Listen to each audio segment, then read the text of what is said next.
Bonjour, monsieur Augry, vous allez bien? Donc c'est la bonne roue.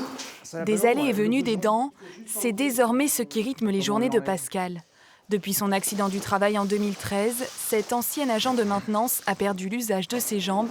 Son quotidien a été bouleversé. Ça gâche une vie. Hein.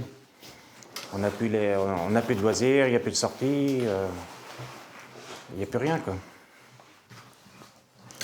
Là, on est confiné quasiment dans une maison, quoi. Enfin, faut sortir un peu à l'extérieur, faut pas rester renfermé, mais des fois c'est dur. Mais faut avoir le moral pour y arriver. Faut pas baisser les bras.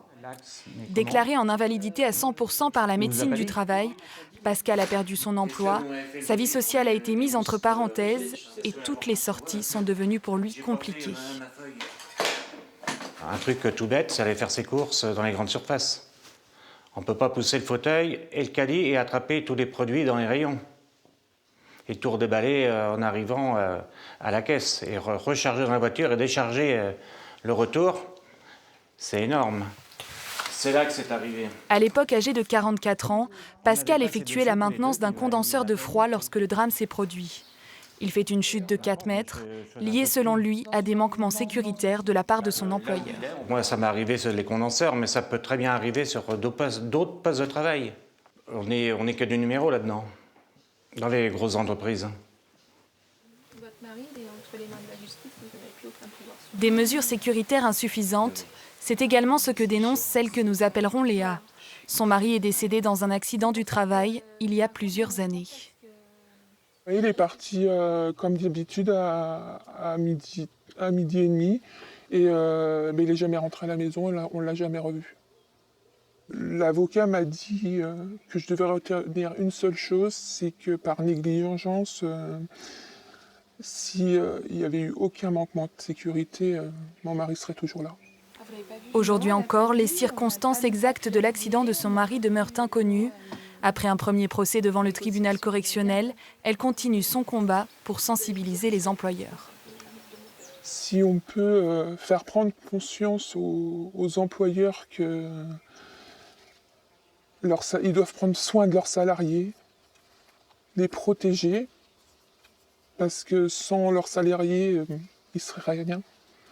Mon mari a perdu la vie sur son lieu de travail, mais ils ont détruit aussi d'autres vies à côté. Chaque jour en France, 2 personnes décèdent dans un accident du travail.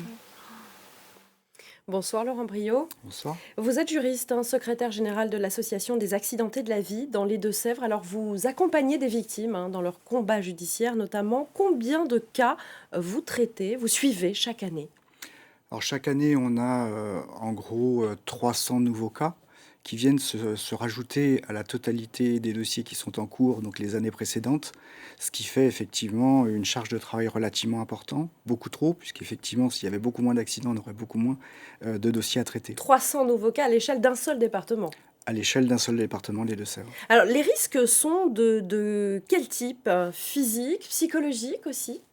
Alors on a les deux, bien évidemment, puisque vous avez tout ce qui est risque physique avec des séquelles qui, on l'a vu dans le reportage, des séquelles où malheureusement le monsieur il est tombé d'un toit et puis il a des séquelles à hauteur de 100%, donc 100% c'est pas rien. Et puis vous avez aussi tout un tas de dossiers, de cas pour lesquels il y a des accidents psychologique, on va dire, avec tout ce qui est état anxio-dépressif réactionnel. Et effectivement, ça vient se surajouter aux accidents physiques où les traumatismes sont relativement importants. Il y a des secteurs plus à risque que d'autres? On va dire que c'est essentiellement le bâtiment, où effectivement il y a un certain nombre de personnes, de dossiers, pas de dossiers, mais plutôt d'emplois qui sont précaires, tout ce qui est intérimaire, contrat à durée déterminée. Et effectivement, là, c'est des personnes qui sont confrontées beaucoup plus que les autres. Alors pourquoi? Et pourquoi d'ailleurs la France est si mauvaise en la matière avec 2 morts par jour? Pour nous, il y a deux conditions. Il y a ce problème, il y a deux impacts. C'est le problème de la prévention. Je pense que la prévention n'est pas suffisamment renforcée au sein des entreprises. On préfère effectivement jouer plutôt la carte de la productivité que de la prévention et de la sécurité. C'est relativement dommage. Et puis, bien, vous avez effectivement tout ce qui est état psychique, où là, eh bien, il y a de plus en plus de dossiers et d'importance. Mais au regard, effectivement, on a dit de la prévention, mais il y a aussi la législation, puisque aujourd'hui... Elle est à la hauteur, la législation ? La législation n'est absolument pas à la hauteur. Ce qu'il faut savoir, c'est que la loi qui régit effectivement les victimes d'accidents du travail date de 1898.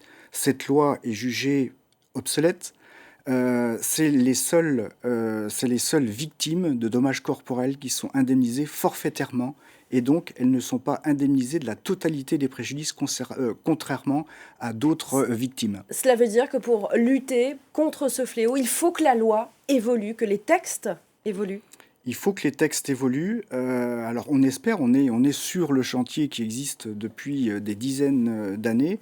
Et aujourd'hui, si on veut faire moins d'accidents, eh bien il faut renforcer la prévention, je vous l'ai dit, mais surtout eh bien, faire en sorte qu'il y ait une réparation intégrale, ce qui fera payer un petit peu plus les employeurs. Et peut-être changer les comportements. Merci beaucoup, Laurent Briot, d'avoir été avec nous ce soir à l'occasion de la Journée mondiale de la sécurité au travail.